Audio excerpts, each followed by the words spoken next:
Okay, hopefully my voice will hold out, but this is a quick demonstration on how to create your Google presentation for your genetic engineering project. First of all, you should probably have your project rubric with the task list open up. If you are not finished with project 1 and project 2, you are not ready to create your Google presentation, so finish those first. The other object you should open up or document is your research resources.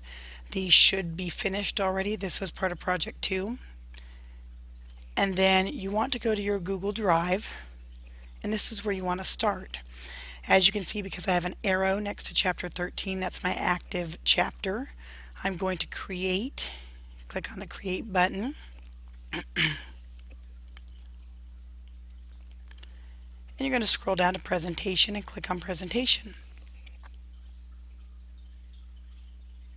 The first thing you will want to do when you open your presentation is to change the title.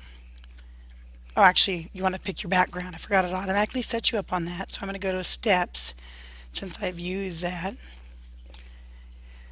for my demo on all the classes. The next thing you want to do is change your title. You click on the Untitled Presentation in the top left corner, and then title it whatever you would like. I'm going to call this a demo, but you will probably just call it Genetic Engineering, and click OK.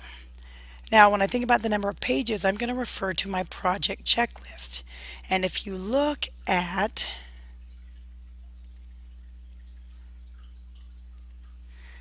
the number of pages in the first checklist, you should have at least 8 pages with transitions and animations. The background we've already chosen. So I'm going to go back over. I'm going to wait on the animations, but to add pages, you click the plus button here. So there's 2, 3, 4, 5, 6, 7, and 8. You can add more pages if you need to later. To incorporate a transition, you want to click on the slide button at the top, and if you scroll down, you'll find the change transition. If you click on that, you'll get a bar that pops up on the right side, and as you can see, it says no slide transition. We want to change that, so if you look at the drop down arrow here, you could take your pick from the list that shows up. I tend to like the cube, so I'm going to go with that. And to keep it simple, I'm going to apply it to all slides.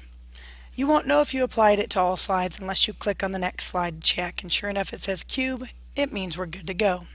That means that each slide is animated. Now we're ready for step 2, which includes titling, identifying it as yours, so write your name and your period. So if I go back to my presentation on the first page, I'm going to click to add the title. And then for the subtitle, you might say by or created by, and your period. We'll pretend I'm in period 1. Some students want to change the font. So as you can see, I have all the boxes around the current words. So that means it's active. And if you look at the top here, you can change the font size. Oh, come on. This thing has not been behaving. Google's been having some issues lately.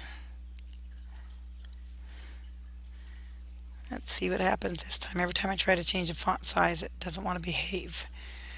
But ultimately, that's typically how you're allowed to change items. Let's see if it works. That did. So changing the font itself seems to be working. That's also how you, if you look here, change the text color. See if it works. It worked. Or I might go yellow to make it show up better. You can italicize it. And then if you look on this button, this is another one I like to use. Oops, not that one, excuse me, the one next to it. That's the alignment. As you hover over them, it tells you what each of them does. So I can center it. I can also center it within the box from top to bottom. So at that point, it gives you some ideas on how to manipulate the information within. If I go back to my project task list, page 2 includes a list of the main topics. A lot of students don't want to know where those are at. If you did project 2, you'll find that list within your research documents.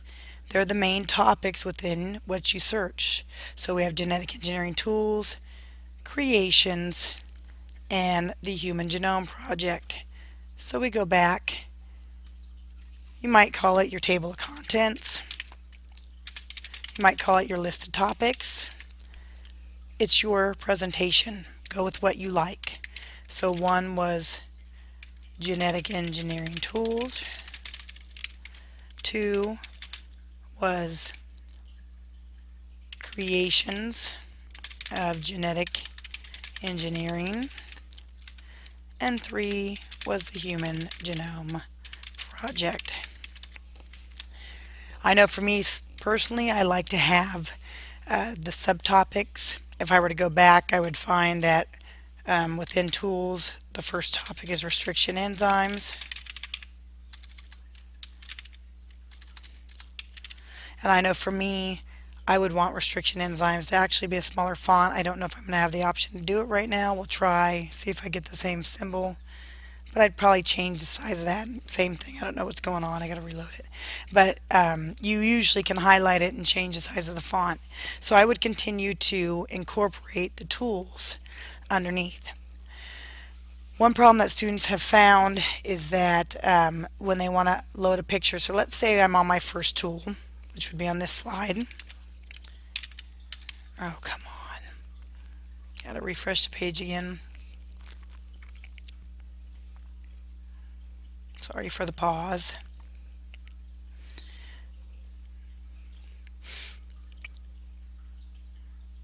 This is the last page I'm going to demonstrate, but when you go for your genetic engineering tools,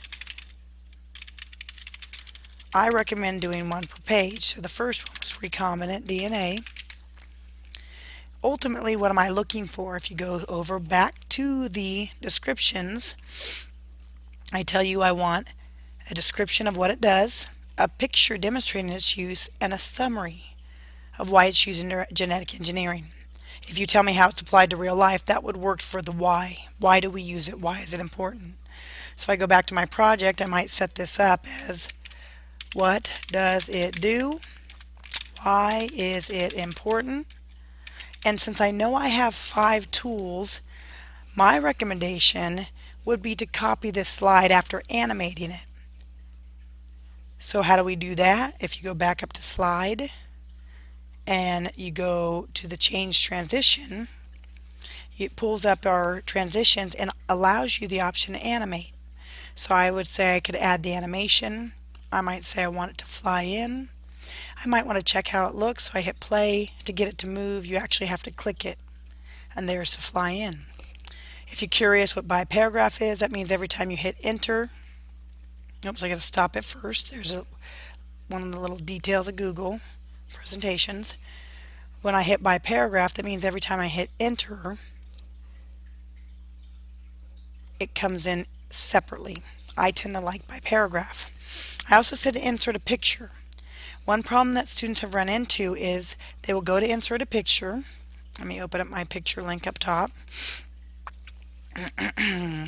Don't forget you should cite every resource using EasyBib. If I scroll down, I had a picture I'd found and placed in my resources. There it is. You can right click, copy the image, go over to your presentation, and what a lot of students do is they click on this box. Well, this is a text box. So if you go to paste into this, the picture will not show up. Oh, it did this time. Wow. Or sometimes you'll get lucky. But normally you have to click outside of the text box. Or I recommend a lot of the times shrinking it down so that you have a nice open space below. And then of course if you want to animate that as well, you can also animate that. So I might choose a different one. Has fade in. Sure, we'll go with that. And then you can check how it looks. There's the first one, second one, and the picture. So since I have this pre-formatted with animations, I don't want to do it all over again. If I click on the left side here, I can right click and duplicate the slide. And then I might put my second tool here, which is gel electrophoresis, and DNA sequencing.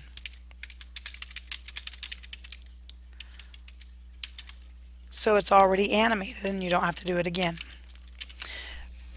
Another issue that students run into is they say, well, oh, how do I move slides? Simply click on the left side and move it wherever you want to go with it. It's that simple. Other than that, don't forget your last slide. If you look at your checklist, your last slide, checklist is here, should have your bibliography. Don't forget to copy that from your research list. And if you want to self-grade, if you look at the rubric at the top of the checklist or the project task list, you can kind of analyze your own presentation and see where you would grade yourself. Other than that, good luck. If you have any questions, please ask me tomorrow. Otherwise, you are stuck with what you have.